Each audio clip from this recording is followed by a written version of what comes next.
জি, আপনার প্রকাশনা সম্বন্ধে আজকে অনুভূতিটা জানাতেন।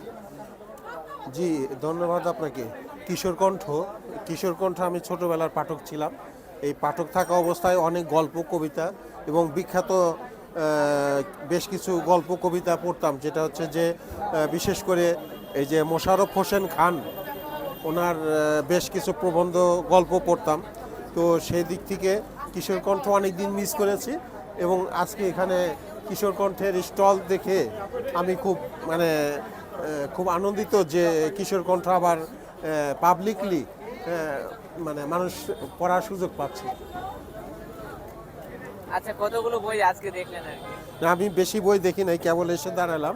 বাট কিশোর কণ্ঠটা যেহেতু ছোটবেলার বন্ধু, এই কারণে আমার এটা মানে দেখার ইচ্ছা ছিল যে হঠাৎ করে এখানে স্টল বসলো এবং কি কি আছে। হ্যাঁ, আজ থেকে প্রায় 20-25 বছর আগেকার কথা। হ্যাঁ, ছোটবেলার বন্ধুকে কেউ ভুলতে পারে না আর কি। হ্যাঁ, বাট আচ্ছা, আমি কিশোর কণ্ঠে কি লেখালেখি হয়েছে আপনার? আমি লিখিনি, তবে মানে লেখার ইচ্ছা ছিল আর কি। বাট পড়ে পড়েই অনেক নিজেকে মানে সমৃদ্ধ করার সুযোগ পাইছি আর কি। আচ্ছা, কিশোর কণ্ঠ ছাড়া আর কি কি বই পড়তেন?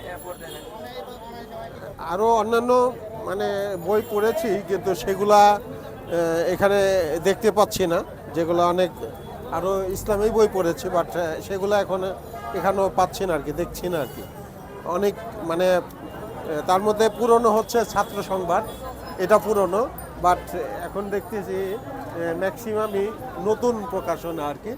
তো যুগের সাথে তাল মিলে হয়তো নতুনত্ব কিছু আসবে, এটাই স্বাভাবিক।